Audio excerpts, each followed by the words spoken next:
8 previews. 5 jours. Bim. 5 days. Simple, efficace. Yes, sir. Voilà. On enchaîne. Terminer les 8 previews en un jour, tout ça. Non. C'était avant ça. Ouais. C'est fini.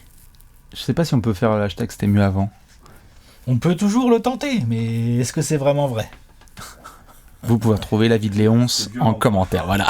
Vous pouvez retrouver l'avis de Léonce en commentaire chez vos libraires. On s'installe tranquillou en espérant que vous allez bien. Comment ça va, Alex? Bon, écoute, ça va plutôt pas mal. On est très proche d'une série, vraiment. La série là, je le dis tout de suite, hein, c'est la série que j'attends le plus de ce premier tour. Wow. Comme ça, c'est fait. Ouais, je pense que c'est une série. Devant Brooklyn-Boston? Oui. Oui, parce que Brooklyn, damn. je te dis pas que j'attends pas Brooklyn-Boston, intrigante, des joueurs de ouf, des multiples All-Stars, des calibres MVP dans tous les coins et tout, mais j'ai l'impression Ça, tu veux la jeunesse. de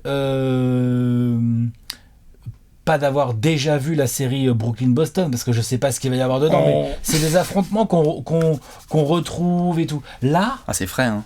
c'est... Et là, il n'y a pas de trentenaire sur le terrain. Enfin, s'il y en a un, il y a Patrick Beverley, c'est tout. C'est le seul trentenaire qui devrait jouer dans cette série. Ah putain. Ça va être violent. Les patrons, là, ils ont 25 ans. Genre, quand ils ont 25 ans, c'est genre, ok, arrête, toi, t'es vieux. Tu vois, genre, voilà. Et c'est un vrai retour en play-off, tout à fait, pour Memphis et Minnesota. On va en reparler puisque Memphis... J'adore cette série. Pareil, on va le faire en détail. Memphis était retourné en play-off l'année dernière. Minnesota, bravo! Tout le monde sur la table de marque pour retrouver les play-offs. On va reparler de ce qui s'est passé avec Pat Bev, Anthony Edwards, etc. Mais nous sommes sur cette excellente série à venir entre les Wolves et les Grizzlies. Elle démarre ce samedi, prime time. Je crois que c'est aux alentours de 21h30. 21h30, ouais. Yes, absolument immanquable ce samedi. Vous pourrez voir le Game 1 en direct du FedEx Forum, qui va être incroyable. Ça va être une dinguerie totale. Beaucoup de choses à devoir discuter, bien évidemment. Il y a déjà eu plein de previews de séries qui ont été faites. Merci comme d'hab à toutes et à tous pour vos commentaires, les dédicaces dans tous les sens. On sait que vous les regardez dans les poufs, les canapés, les transports, avant de vous coucher, etc. Le line-up, il ne change pas, même si c'est un différent jour de la semaine. On commencera par la dynamique entre les deux équipes. Exactement. Après, on envoie du hashtag. Bam, bam. Le point tactico-technique pour voir ce qui se passe dans la série. Ensuite, on fera le petit coup de jumelle sur un joueur qu'on a hâte de regarder de près. Et on terminera avec le pronostico, l'avenir. Vous voulez savoir ce qui va se passer dans cette série? Vous voulez connaître le score final? Ne regardez pas cette vidéo. En fin de vidéo. Skippez tout de suite. Allez regarder le timer de la fin. On fait aussi le retour de l'être aimé et tout ça. On fait tout ça. Ah, ça c'est beau. On va se régaler. Memphis contre Minnesota, ça sent la jeunesse, l'explosivité. Et pas mal de trash talking pour ceux qui aiment bien ça, puisque entre les Grizzlies et les Wolves, on aime beaucoup parler. Moi aussi, j'adore cette série, évidemment, sous plein d'autres aspects. On perd pas de temps ? Allez. La dynamique entre les deux équipes. Memphis, Minnesota, je te propose tout de suite de rendre un petit hommage à nos amis, les fans des Timberwolves, qui pour la deuxième fois en 17 ans sont en play-off. Bravo. Et quoi ? Et c'est mérité. Et c'est mérité. Parce que une bonne saison régulière, ils se sont vachement bien battus. Ils auraient même pas dû faire play-in. On va parler de Memphis qui a largement explosé les attentes, mais Minnesota aussi. Hein. Yep.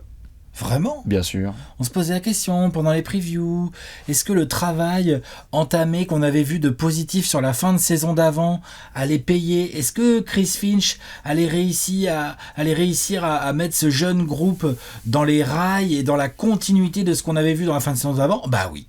Oui. Ça a bien défendu. C'est-à-dire qu'on est devenu une défense tout à fait respectable, average un peu plus, et surtout, je trouve ça a vachement bien attaqué. C'était bien. C'est vrai, ça s'est appliqué.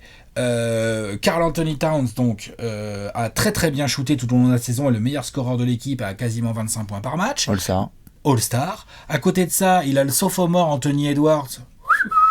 Voilà, sophomore, c'est avec un S, ça s'écrit comme superstar, pareil. Voilà, hein, on est d'accord. C'est bon, il est All-Star l'année prochaine. Voilà. Enfin, sauf... Et on a D'Angelo Russell qui, tout en discrétion et tout, des pourcentages au tir peut-être un peu coussi là, hein, n'empêche qu'il est là. Solide. Il est là, il tient le jeu, il aime bien le demi-terrain, lui, je vais y revenir, ça c'est quelque chose qui pourrait servir en play-off. Non mais c'est vrai. Bien sûr. Tu vois, il est un peu plus lent que les autres, il est un peu plus smooth. C'est la trottinette de la série, hein, d'Angelo. Voilà, c'est ça. Il y a que des des motos. Le trio de stars, jeunes stars des Wolves a été au rendez-vous de cette saison. Bien sûr. Il n'y a pas eu trop de blessures, tu vois. Karl Anthony Towns, là, j'ai sous les yeux, 74 matchs. Anthony Edwards, 72 matchs. Voilà. Du coup, 46 victoires. C'est très bien.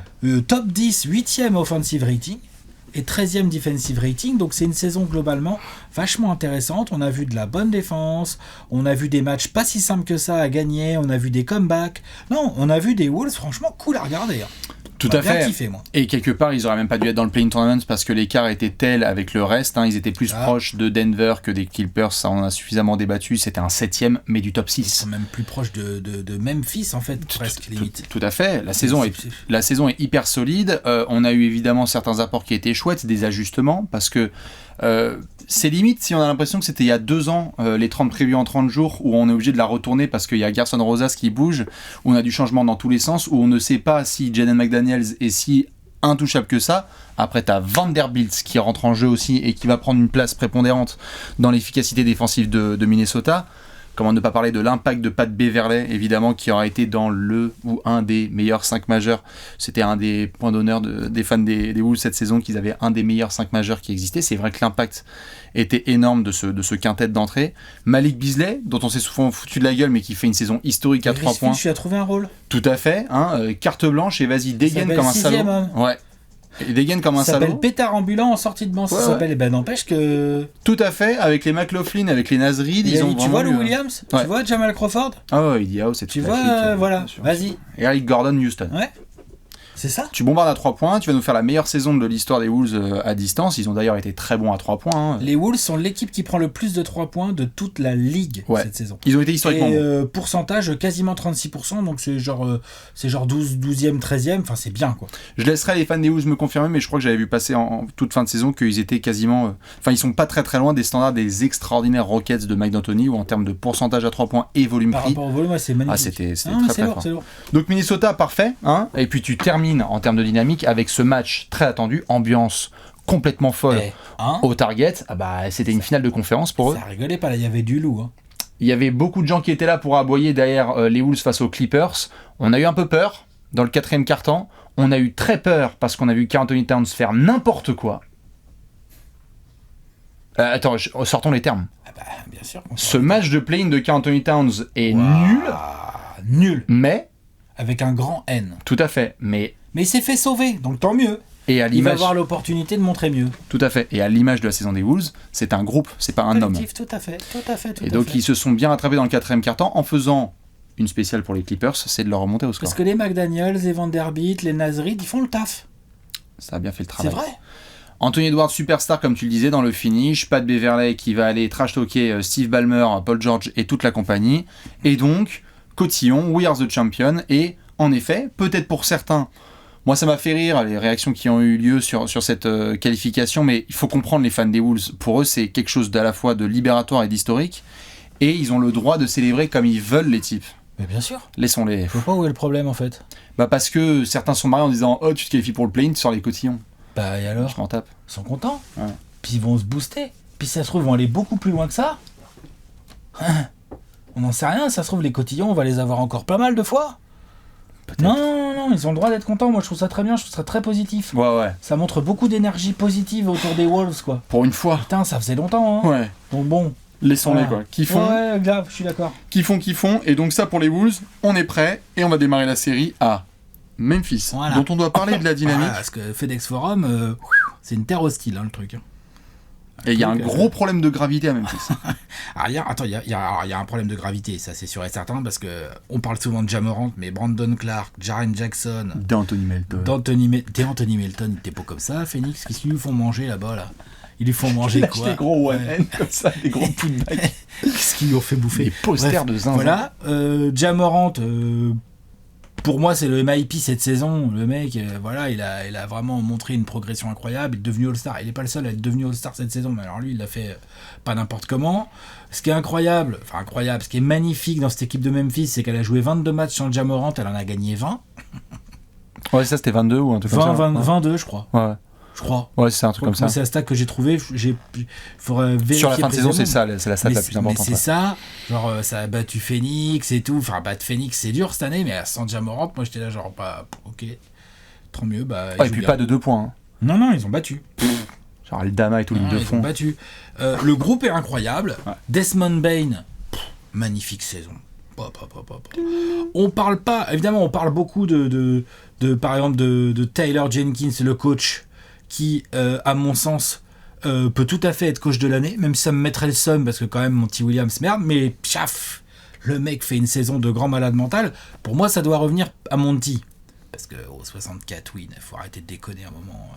L'autre, il fait un record. Enfin bref, voilà, je pense. Mais c'est vrai que le boulot de Taylor Jenkins est extraordinaire sur ce groupe. Et puis il y a un mec dont on parle un peu moins, c'est Jaren Jackson. Dis donc. Mais c'est ce que je disais. Belle saison. Meilleur contreur. Enfin, grosse moyenne de contre et tout. A bien progressé dans son approche défensive. A beaucoup bonifié et a donc permis aux Grizzlies d'être quand même top 5 défense. Alors qu'ils sont aussi top 5 attaque. Il n'y a qu'une seule autre équipe qui est top 5. Les Grizzlies sont 4e défense et 5e attaque. Et l'autre équipe, c'est les Suns qui sont, je crois, 3e défense et 4e attaque. Un truc dans le genre. C'est les 2 meilleurs bilans de NBA cette saison. C'est marrant, c'est bizarre. Ouais. Voilà. Donc, ces Grizzlies sont extraordinaires. Ces Grizzlies sont allés en play-off par le play-in l'année dernière. Donc, ils ont découvert un petit peu tout ça. Ils se sont fait... ils se sont fait renvoyer chez eux proprement par le Jazz, 4-1 si je dis pas de bêtises. Bon. Cette année, Tu sors pas le premier tour. En tout cas, c'est pas l'idée. Enfin, tu sors vainqueur du premier tour. Voilà. Tu fais pas la deuxième meilleure saison de la NBA.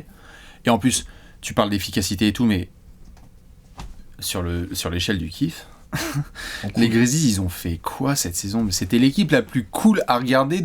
C'est devenu tellement kiffant de regarder Memphis après la période grit and grind. C'est incroyable de voir la balance entre le côté très les mains dans la boue qu'il y avait avant. Et maintenant, t'es là genre, c'est le Thunder de la début de décennie dernière où en fait, tu te régales. On va mettre plus 30, on va vous rouler sur la gueule. On va mettre des alley-oops pour Zier, Santi Aldama, Conchar. Il y a tout le monde. Tu rentres en jeu avec un jeu des Grizzlies. T'as vu l'autre, il fait des passes dans le dos. Ah non, mais laisse tomber. Le jeune Conchar, triple-double et tout. Les mecs. Parce que Santi Aldama, à la base, franchement, c'est pas vraiment un arrière. Non, bien sûr. Mais c'est drôle. Mais tout le monde a une confiance. Tout le monde a une confiance. C'est même plus de la confiance à ce niveau-là. Qui est décuplée à Memphis. Ça a été pas mal médiatisé par certains reporters qui allaient faire des dossiers sur les Grizzlies et qui disaient qu'en termes de shit talking et de trash talking, ils sont imblérables. Et ça va être génial à suivre parce que du coup, ils ont un niveau de confiance qui leur permet d'aller chez toi et de te tabasser avec le sourire et de prendre leurs pieds. Donc la dynamique, elle est magnifique. Et, élément quand même important, avec tout ce qu'on a dit là, tu as récupéré Ja Morant quelques jours avant la fin de la saison régulière. Ça a l'air d'aller. Le genou a l'air d'aller tout à fait haut. Donc non, bien sûr, Grizzlies, incroyable, magnifique saison, dynamique extraordinaire. Mais du coup, c'est aussi pour ça que j'aime beaucoup cette série d'avance. Ouais. C'est parce que en termes de spectacle, en intensité, deux équipes de jeunes qui vont envoyer, ça va envoyer du muscle et des actions spectaculaires dans tous les sens. Bien sûr. Et donc du coup, avec les deux équipes qui, là, on touche du bois, mais ils sont là, ils sont à 100%, il n'y a pas les blessés, il y a tout le monde. C'est ce qui fait qu'on attend vachement le truc. Cool. Avec deux jeunes superstars, évidemment le niveau de Ja Morant, beaucoup de visuels qui ont été envoyés face à Monsieur Anthony Edwards, dont on a vu les performances là dans le Play-in Tournament, qui est attendu là comme un petit peu comme ce que Ja avait pu faire l'année dernière avec nos amis de Memphis où t'es à Utah. Bon bah t'es pas favori, mais par contre t'envoies un petit message, genre au Play-in face à Golden State, puis ensuite à Utah, où Ja il a fait OK, mais preview de la saison prochaine les frères, je vais vous rouler sur la gueule. Donc on va voir ce que ça donne. On est bon sur la dynamique, je pense. Ouais. On a été complet. Je crois que c'est à peu près OK. Et on va pouvoir enchaîner. Allez, petit hashtag. Point tactico-technique. Vous le savez, nous sommes dans le bureau de Didier Deschamps pour parler de ce qui se passe sur le terrain. Alors, on bétonne au milieu. Hein ? On bétonne au milieu. Tu mets qui en centre ? Central ? Vous mettez qui ? Les 11 ? Les 3 milieux def. Physique si possible. Vitesse de pointe, ça joue vite. Ça joue costaud. comment si ça joue vite comme ça, sur les ailes ou en plein centre hein. Je laisserai les footeux faire leur comparo, ça se retient. Dans tous les cas, on fait le point tactico-technique. Dans cette série, il y a des aspects qu'on va regarder plus près que d'autres. Alex, c'est quoi ton point TTC ?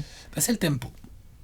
C'est le tempo. Là, on a deux équipes qui vont s'affronter. Les Wolves, non seulement les Wolves sont l'équipe qui prend le plus de 3 points, mais il y a une raison à cela. Qui, pas la seule, mais une des raisons à cela, c'est que les Wolves, c'est la première pace de la ligue. C'est l'équipe qui joue le plus vite de la ligue cette saison. Et ce qui est assez intéressant, c'est que sur ce podium, en 3e position, il y a les Grizzlies. Voilà. Nous avons 3 des 4 équipes. Attends, il y en a 4 ou il y en a 3 ? Attends, je vérifie vite fait. Je crois qu'il n'y a que 4 équipes dans la ligue cette saison qui jouent plus de 100 possessions par match. Ah non, pardon, je dis des bêtises. Il y en a 6. Ah oui, c'est vrai qu'ils sont à 100,0,0. Ah oui, d'accord, ok. Ils sont à 100,0. Les Spurs, les Hornets. Ensuite, il y a les Lakers. LOL. Ah non, ils sont pas là, pardon. Ils sont dans la pace. Putain, les Lakers. Non, mais ils ont vraiment fait n'importe quoi cette saison. Ils ont joué vite, quoi. Bref, allez, je devrais. Ils ont pas le matos pour jouer vite. Et sinon, t'as les Rockets. Donc, en gros, ce que je veux dire, c'est que t'as beaucoup d'équipes de merde. T'as beaucoup d'équipes de merde. Et au milieu, t'as 2 équipes qui jouent ultra vite et ultra bien. Et ça, c'est la clé du succès. C'est-à-dire qu'on a des équipes avec des paces de malades et qui, du coup, produisent quand même de la bonne défense. Bah oui. Correct, quoi, tu vois. Et de l'attaque efficace. Donc ça, bah moi, c'est une des raisons pour lesquelles j'ai hyper hâte de voir ça, parce que je pense pas que ces équipes vont changer de style de jeu. Ils vont pas se dire, c'est les playoffs, faut arrêter de jouer vite et tout, comme font certaines équipes, et y arrivent très bien. Je pense que ces 2 équipes-là vont arriver, bam, on y va. C'est parti, contre-attaque, interception. Font des erreurs un peu parce qu'il y a des joueurs jeunes, donc il va y avoir de la perte de balles aussi à exploiter, ce qui est normal. La bataille du rebond va être cruciale, forcément, puisque dès que tu as le rebond défensif, bah en fait tu sais déjà que tu as des flèches qui sont prêtes à partir dans tous les sens. Donc, tempo, je m'attends à des matchs où ça joue vite et beaucoup plus vite que la moyenne et beaucoup plus intense dans les transitions et tout que la moyenne de playoff classique. Et donc du coup, je m'intéresse beaucoup à ce tempo parce que je pense que dans les moments où contraint et forcé, ça va un peu ralentir parce que faute, parce que review, parce que arbitrage et tout. Quelle est, de ces 2 équipes jeunes et qui aiment jouer ultra vite, quelle est celle qui va le mieux gérer le faux rythme des playoffs, le demi-terrain, les temps morts de fin de match, les matchs, tu vois, tout ça. Parce qu'en fait, leurs tempos vont nous faire kiffer 47 minutes, mais si c'est serré, quelle est l'équipe qui va le mieux gérer la fin de match qui, elle, sera dans un tempo différent et tout. Et ça, je pense que c'est une situation qui peut se produire à plusieurs reprises, en fait, dans cette série. Et je suis extrêmement curieux. Je pense que c'est une des grosses clés de cette série. Tu peux pas que courir. Non. Donc, sur demi-terrain, Ja, il a montré, par exemple, des magnifiques progrès cette saison. Desmond Bane aussi. Et eux, les Wolves, ils ont D'Angelo Russell. Ils ont Karl Anthony Towns qui est un fabuleux intérieur offensif sur demi-terrain. Donc voilà, tu vois, du coup je suis très intéressé de voir quelle est l'équipe qui va le mieux gérer en fait le côté genre qui est le moins naturel pour elle en fait. Le côté calma. Avec des coachs en plus où on n'est pas multititré. Non, par contre c'est des coachs tactiques qui réfléchissent, mais c'est clair que il y a pas d'expérience, ça découvre les playoffs les 2. La lumière elle est brillante pour tout le monde là. Bah, Taylor Jenkins, il a fait un tour l'année dernière, mais vous voyez ce que je veux dire. La lumière, elle est très brillante pour tout le monde. Donc là, ça va être genre... Qu'est-ce que je fais, je prends ton mort ? On est capable, mais juste, attention, là, c'est vraiment fleuret, quoi. On y va, et c'est qui s'en sort bien et qui arrive à mieux s'ajuster dans une forme de découverte. Parce qu'en plus, là, on parle en effet de Taylor Jenkins qui a fait un tour de playoff l'année dernière, mais c'est pas du tout le même spot quand tu es favori. Rien à voir. Là, Memphis va découvrir ce que c'est que d'être... Tout à fait, t'as l'avantage du terrain et tu dois gérer. Donc comment est-ce que ça va jouer ? Je suis d'accord, le demi-terrain, tu ne peux pas juste compter sur ta vitesse pour gagner une série, il faut être aussi capable d'exécuter. Et en ce sens, c'est vrai que ça... Quelque part, ça va aider ces 2 équipes. C'est le genre de série où ils peuvent se tester pour les rounds suivants et les années suivantes. C'est-à-dire, sur cette série, on a pris une bonne leçon de ce que c'était le demi-terrain. Ouais, on ne pouvait pas juste galoper et demander à Malik Beasley de shooter les yeux fermés. C'est ça, exactement. Je schématise, mais c'est pareil pour Memphis. Et c'est vrai qu'il y a des clients de part et d'autre où D'Angelo Russell, à mon avis, sera très content d'être à côté de Kyle Anderson parce que ça va trottiner gentiment. N'empêche que ces joueurs-là, ils vont être importants pour les 2 équipes. Et tu vas être content de les avoir. Ouais. En attendant que Pat Bev et Steven Adams disent wow, on se calme, parce que nous on a été en finale de conf, on a déjà fait des trucs, on sait comment ça se passe. Tout à fait. Donc je suis d'accord, la pace. Mais après, ce qui rend le truc formidable, c'est que... Du coup, ça va être n'importe quoi. C'est que là... ça va être des matchs de ouf. C'est cette saison que ça se termine là, sur un shoot du milieu de terrain de Karl Anthony Towns qui envoie tout le monde en prolongation, non ? Je crois que c'est celui-là. Ça ouais, c'est à Memphis. C'est ça, ouais. Mais voilà, il n'y a que des classiques. Hein. Nickel. Ça, franchement, moi, j'y crois beaucoup dans cette série. Moi, je pense que cette série, elle peut être dingue. Attention à Charltonville. Il y a des oppositions de style, là. Bref. Donc voilà, Tactico, ça sera ça pour moi. Et toi ? Je vais partir sur la bataille des bancs. C'est assez profond dans les deux équipes. Hein. C'est assez profond dans les deux équipes. On s'était foutu de la gueule de la profondeur des Wolves parce qu'on disait putain, derrière la stabilité. Et en fait, ils ont réussi à trouver, on parlait de Malik Beasley, on a parlé de certains apports, Naz Reid sur lesquels on pouvait compter certains soirs, mais aussi Jordan McLaughlin et d'autres garçons qui ont pu bien contribuer. Minnesota et Memphis sont des équipes qui, sûr et certain, je pense, vont pouvoir, entre guillemets, s'annuler dans leurs 5 majeurs.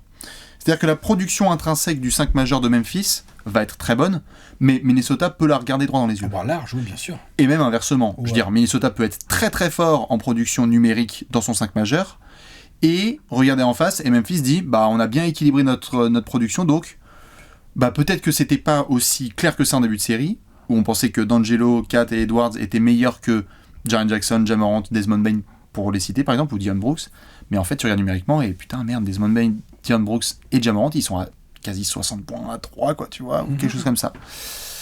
La différence, elle peut se faire sur le banc. Et elle peut se faire par des garçons qui vont rentrer en jeu et imposer leur production dans le registre de leur équipe. C'est-à-dire, comme je l'ai dit, côté Minnesota, sur quel Malik Beasley tu vas tomber en play-off ? Je pense que c'est une question qui fait suer beaucoup de fans de Minnesota. Tu m'étonnes. Parce qu'il a été bon sur la saison régulière et que, comme tu l'as dit, il a trouvé un registre qui lui convient parfaitement. Catch, shoot, sanctionne. C'est clair que les Malik Beasley à 18 points, c'est pas pareil que les Malik Beasley à 9 points. Tout à fait. Ça rentre. Si tu fais tranche, comme il a déjà été capable de le faire, tu fais tranche. C'est comme ça. Mais donc derrière, est-ce que certaines minutes de Naz Reid, par exemple, vont tenir face à des minutes potentielles de Brandon Clark, pour ne citer que lui ? Est-ce que l'entrée d'un D'Anthony Melton a plus d'impact ou autant que les McLaughlin et les Malik Beasley dont on parle ? En fait, je trouve que à chaque match, il va y avoir un joueur de banc qui va faire la différence, vraiment. Il y a des séries où on voit vraiment des grosses différences dans les productions de 5 majeurs, mais j'ai vraiment le sentiment que les 2-5 peuvent s'annuler. Et en ce sens, je crois que du côté de Memphis, notamment en tant qu'équipe qui a l'avantage du terrain et qui est quand même la favorite dans cette série, entre les Tyus Jones, D'Anthony Melton, Brandon Clark, tous les garçons qui peuvent avoir, même que t'as pas forcément autant utilisé en saison régulière, mais là qui vont être utiles, j'espère que le banc de Memphis va montrer qu'ils sont meilleurs qu'eux. Pourquoi ? Parce qu'on va parler de la partie pronostic après, mais je pense que tu ne donnes pas à Minnesota la possibilité d'avoir un banc qui tient tête au tien. Memphis ne peut pas jouer à ce jeu. Surtout qu'en termes de 5 majeurs, je te dis, il y a du gros talent côté Minnesota. Hein, exactement, donc en fait tu ne veux pas te permettre d'avoir une production à 6-7 du côté de Minnesota. Tu as envie à la limite de te faire punir par 3 personnes, mais la série elle se joue à 3 hommes. Alors que nous en face, c'est Memphis State of Mind, on a tabassé tout le monde du 1er au 12e homme cette saison, on va vous tabasser du 1er au 9-10e parce que t'as envie de continuer à faire jouer Xavier tout à Tillman fait. Et tout ça, quoi. Et peut-être que certains, vu qu'en play-off les rotations sont un peu plus resserrées, on sera sur 9-10 joueurs plutôt que 10-13. Ah ouais, même plutôt 8-9 même plutôt 8-9, tout à fait. Mais ces premiers joueurs de sortie de banc vont être importants, et puis parce que en fait les playoffs apportent leur lot d'incertitude. Donc en fait, la match-up Steven Adams contre Karl Anthony Towns, en fait ça devient Jaren Jackson Jr. dessus, et en fait Steven Adams laisse beaucoup plus de temps de jeu à potentiellement un Brandon Clark qui va essayer de punir avec son côté bondissant, parce que Vanderbilt, il est hyper relou au rebond offensif. Donc j'ai hâte de voir comment est-ce que Jenkins et Chris Finch vont juste utiliser leurs jetons et dire là il y a un truc auquel on n'avait pas pensé, et ça crée une vraie différence dans cette série. La bataille des bancs. C'est bien, c'est hyper intéressant. Très hâte de voir ce que ça va donner dans ces groupes qui ont fonctionné notamment de par leur profondeur, qui ont bien séduit de par leur profondeur d'effectif. Comme le disait Alex juste avant, vous pouvez bien évidemment nous dire ce que vous pensez de tous ces points tactico-techniques. On va devoir enchaîner ? Allez, on y va. Un petit joueur ? On sort les jumelles. Oh yeah. Là, et sortez les jumelles très vite parce que comme l'a dit Alex, sur la pace, ça va aller hyper rapidos. Y a-t-il un joueur que vous allez surveiller en premier et en priorité ? Alex, qui est ton joueur sur lequel tu vas zoomer ? Karl Anthony Towns. M'a fait flipper avec son match de play-in, là. Il fait une bonne saison, Karl Anthony Towns, attention. Pourcentage au tir de malade, quasiment 25 points, 10 rebonds, 3-4 passes, un petit contre, une petite interception, de l'efficacité, de la clutchitude. Franchement, il fait une belle saison. Il est All-Star et tout, il n'y a rien à dire. Par contre, là, sur le match de play-in, avec de la grosse intensité en face, où des mecs comme Zubac, ou Marcus Morris, ou Nico Batum l'ont dominé. Entre dans la tête. C'est des bons joueurs. Nico Batum, c'est un joueur d'expérience. Marcus Morris aussi. Zubac, on avait bien senti qu'ils s'étaient bien préparés tactiquement. Mais il n'y a pas de cas où Karl Anthony Towns se fait dominer par Steven Adams et Jaren Jackson Jr. C'est pas possible, en fait. C'est inimaginable. Ils peuvent pas. Déjà, les Wolves peuvent pas se permettre. Et deuxièmement, Karl Anthony Towns ne peut pas se permettre. Ouais, Steven Adams, c'est un joueur dur, il fait des écrans costauds, là, tout ça et tout. Mais il n'a pas le quart de la technique de Karl Anthony Towns. Et Jaren Jackson, bondissant, long, costaud, bon défenseur, qui va être capable de venir sur les extérieurs. Moi, je serais pas surpris, comme tu le disais très bien, là, qu'il lui envoie du Jaren Jackson pour le suivre, parce qu'en fait, ça va faire chier Steven Adams. Après, le problème, c'est que tu te prives de la protection de cercle de Jaren Jackson si tu fais ça. Donc, c'est des choix à faire. Mais justement, Karl Anthony Towns va être au milieu de beaucoup de ses choix. Karl Anthony Towns ne peut pas mal shooter dans cette série. Karl Anthony Towns ne peut pas se faire bouffer au rebond comme il s'est fait bouffer au rebond face aux Clippers. Ça, c'est pas possible, ça. 3 fautes dans le premier quart-temps. Alors, gestion des fautes, ça c'est sûr, il a pas le droit, mais là, de toute façon... en face... Ouais, mais en face, c'est quoi? Il y a qui va lui faire des fautes? Il faut qu'il fasse gaffe. Mais c'est obligatoire, bref. Alors lui, je vais l'avoir à l'œil de ouf, parce qu'il doit justifier son statut de All-Star. Il doit justifier son statut de meilleur big man shooter de tous les temps. J'ai fait exprès de la placer, mais oui, il shoot très bien. Mais là, face à une excellente défense comme celle de Memphis, tu vas en avoir besoin. Parce que si tu n'espaces pas le terrain, là, ça va être compliqué pour Anthony Edwards. Alors, et aussi pour D'Angelo, mais D'Angelo est plus sneaky, plus smooth. Anthony Edwards, il a besoin d'espace. Et dès qu'il y en a, même les très bons défenseurs de Memphis, ils auront bien du mal à tenir Anthony Edwards s'il y a Karl Anthony Towns qui tourne à 40% de loin. Hein. Je le dis, ça va être compliqué, ça, vraiment. Donc, le rôle de Karl Anthony Towns est crucial. Il doit bien scorer, il doit bien shooter, il doit se battre, même si je sais que c'est pas toujours dans sa nature. Parfois, il a ce petit côté un peu softy, faux lent, faux mou, vrai mou, on sait pas trop, tu vois. Là, il n'a pas le droit. Là. C'est qui le patron? Il n'a pas le droit. S'il se fait dominer par Steven Adams ou Jaren Jackson, il va me saouler. Voilà, donc ça c'est pas possible. Les gestions de fautes me font super peur parce qu'il a manqué de discipline parfois. Et j'allais te poser une question, Alex. C'est quoi l'historique de Karl Anthony Towns en play-off? Il s'est fait mettre à l'amende par Clint Capella, quoi. Voilà son historique, grosso modo. Hein. On a tous schématisé un petit peu. Et on se permet de faire un schéma, mais je te tendais la perche exprès. Franchement, il s'est fait mettre à l'amende. On a tous des premières séries de... C'est les mecs qui ont été en play-off puissants. Enfin, on a tous des premières fois de séries de play-off compliquées, mais pour Karl Anthony Towns, c'était compliqué. Tu peux pas redonner le fouet, quoi. No way. Non. Et puis surtout que... mais là, il a progressé, il a pris de l'expérience. Les Wolves sont là. Il a 2 joueurs extérieurs de grand talent avec lui, un grand talent offensif. La qualité de D'Angelo Russell, la force brute, le côté diamant de Anthony Edwards. Pardon, mais le match qu'il a fait là contre les Clippers m'a fait très peur et j'espère que ça va lui servir de déclic pour se dire maintenant on est en play-off, je focus, je fais le vide et je ressors toutes les meilleures énergies et tout ce qu'il y a de plus dur en moi parce que là, le FedEx Forum, alors ok, ils ont tous 21, 23 ans là-dedans, mais ça va jouer comme des bonhommes. Hein. Va falloir se pointer au FedEx Forum et va falloir fondre, quoi, tu vois. C'est vrai. Et eux, ils ont tous regardé le match du play-in et ils sont en train de se dire cool, si on rentre dans la tête de Towns. Ouais, c'est ça. Frère. Ils vont lui envoyer Steven Adams qui va lui poser un écran avec le coude un petit peu ballant là. Tu sais, le truc qui fait mal. Steven Adams, faut rester calme, mon grand Towns. Et puis, il faut mettre tes 3 de l'autre côté. J'ai mes inquiétudes. Parce que si tu mets tes 3, par contre, Steven Adams, il peut rien faire contre Towns. Bien sûr. Rien. Mais j'avoue que j'ai mes inquiétudes. Et je comprends que tu l'aies dans un zoom parce que... c'est une clé. Faut qu'il ferme notre bouche. Hein. Il peut faire une grande série. S'il fait une grande série, tu sais que c'est chiant pour les Grizzlies. Ouais. Très chiant. Voilà. On va focus sur le... Ninja.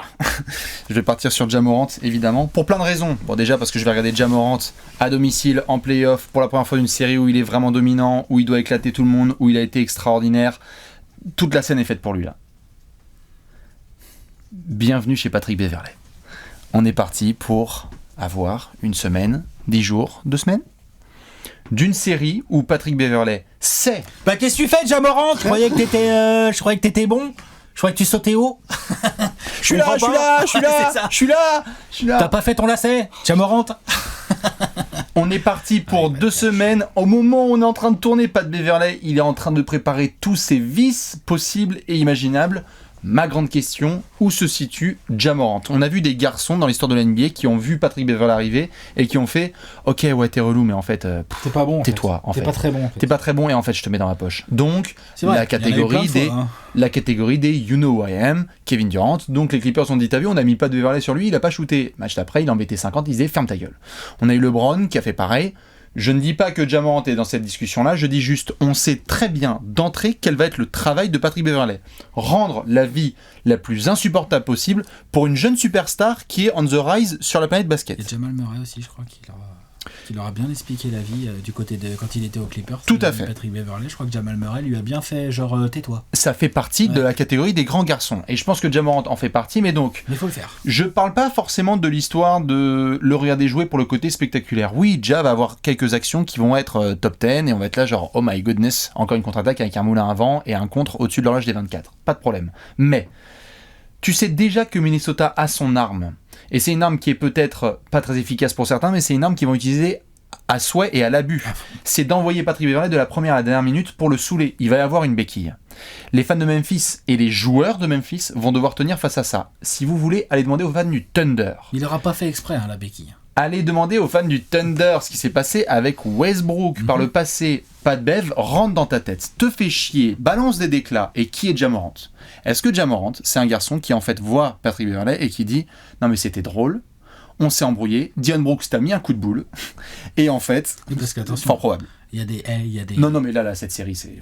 Et puis même Desmond Bain, Desmond Bain, c'est pas trop le genre à se laisser trop faire. Tous.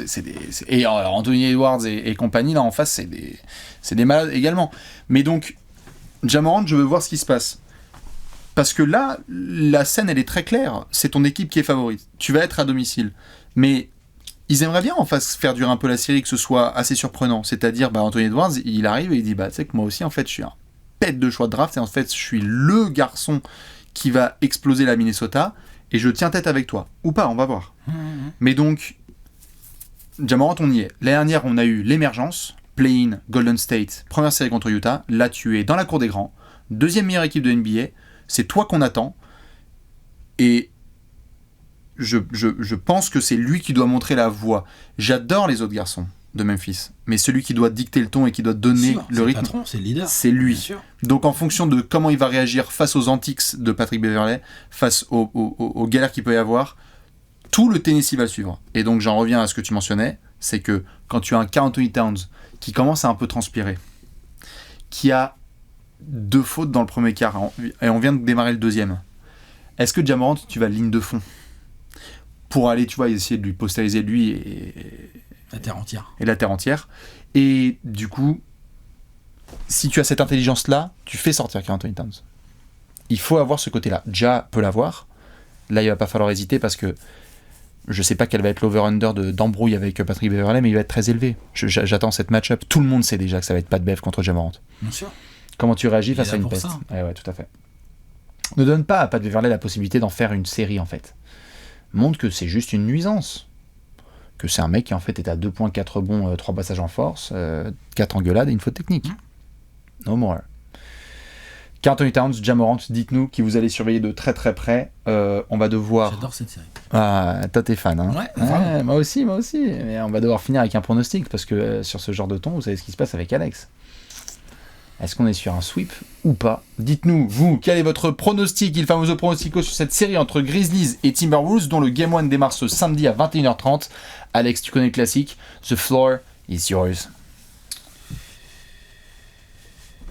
4-3 pour les Grizzlies. Le beau bandeau de Léonce avec les cotes de nos amis de Paris en Sport dessus. Le 4-3 est à 4,25. C'est pas la cote la plus probable pour la série, mais pas loin. En fait, il y a d'autres cotes qui sont moins probables. On a souvent les Grizzlies. Les Grizzlies sont favoris. Les Grizzlies, je pense, vont passer. Mais honnêtement, je pense que ça va être pas simple.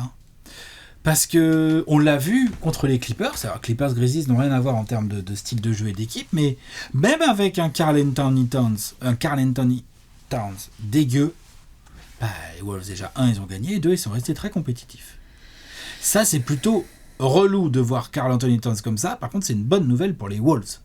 ça veut dire qu'ils sont capables. Ça veut dire que s'il se passe des trucs dans le match qui font sortir une de leurs 3 stars, le groupe est capable de répondre. Et ça, c'est très intéressant pour eux, et c'est pour ça que je crois qu'ils vont être capables de rester dans cette série. Je pense que les qualités pures, le talent pur du trio D'Angelo Russell, Anthony Edwards, Karl Anthony Towns est un problème pour plein d'équipes, et notamment là pour Memphis. Problème que Memphis va tenter de gérer et tout, mais toi t'as parlé de Beverley sur Ja Morant. Moi je trouve que, ok, même si D'Angelo Russell va être un peu en galère pour défendre quelle carrière que ce soit à côté Memphis, ça c'est sûr, mais eux aussi. Un joueur, il s'en fout un peu du défenseur, tu vois, genre, oui, il a bien défendu, mais de toute façon, il a fait son move, c'est pas allé très vite, mais il a fait son move. C'est vrai, il est comme ça, D'Angelo. Towns est un peu pareil d'ailleurs, ils sont un peu smooth soft. Et c'est ce côté smooth qui peut faire chier Memphis. Le côté soft, on verra jusqu'à quel point ils arrivent à se faire violence. Mais à côté de ça, t'as des Naz Reid, des Vanderbilt et des Anthony Edwards et des Beverley qui, eux, vont au mastic. C'est ça qui fait que le groupe Wolves, à mon sens, est quand même vachement bien équilibré et qui peut vraiment, vraiment beaucoup emmerder ces Grizzlies. Qui, par ailleurs, comme je l'ai mis, reste favori. Je pense qu'à 3. Je pense que l'avantage du terrain, là, est une force fabuleuse pour les Grizzlies, vraiment. Pour leur deuxième, mais là, vraiment, comme disait Bastien, ils sont favoris et tout, c'est la première grosse participation. Là, il va y avoir une énergie incroyable dans le bâtiment. Je serais pas étonné qu'il y ait du home call, tu vois, genre ça va pas être facile à gérer pour les Wolves, parce que préparez-vous les potes.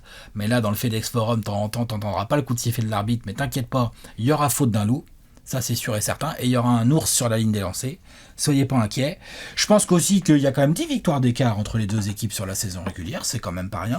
On a un groupe des Grizzlies, à mon sens, avec une profondeur un peu meilleure, un peu plus discipliné, un peu plus tout. Mais tu vois, en termes de talent pur, j'aime bien le trio des Wolves. Donc, je mets les Grizzlies, mais je mets 4-3. Et puis en plus, comme ça, on se fera plaisir pendant 2 semaines. Tu voulais en avoir 7 d'une série que tu attends, la série la plus attendue d'Alex pour le premier tour. Ah ouais. Nice. Ouais. C'est l'avenir qu'on va voir là. Très certainement. 4-2. Et j'ai failli mettre 4-1.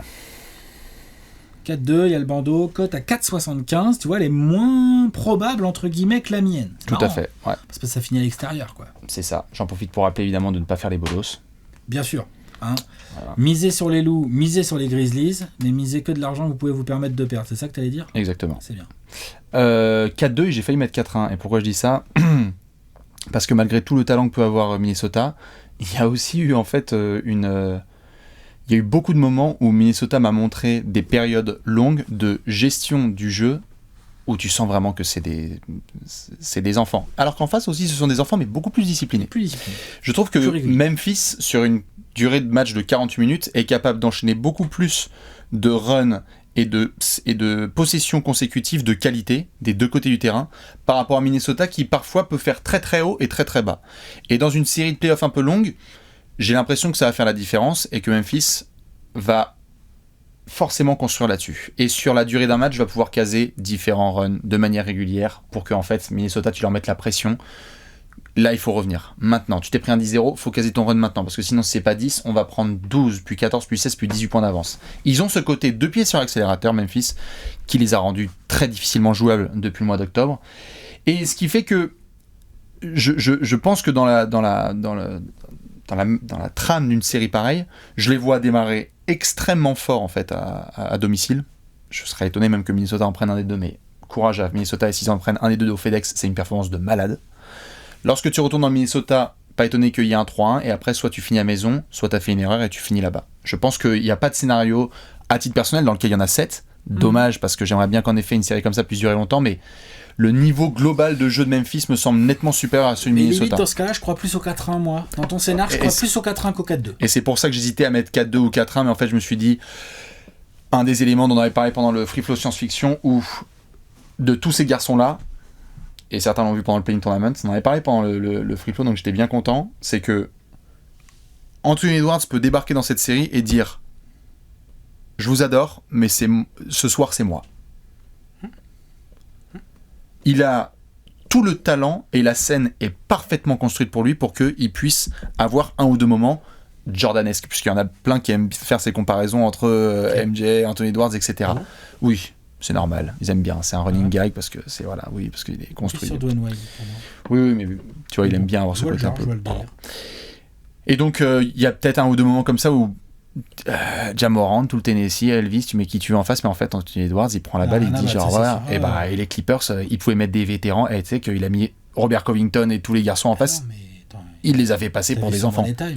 Il les a mis à l'amende. Extraordinaire. Et donc, je crois qu'il va être capable de, mais pas 5 fois. Pas 3 fois, pas 4 fois.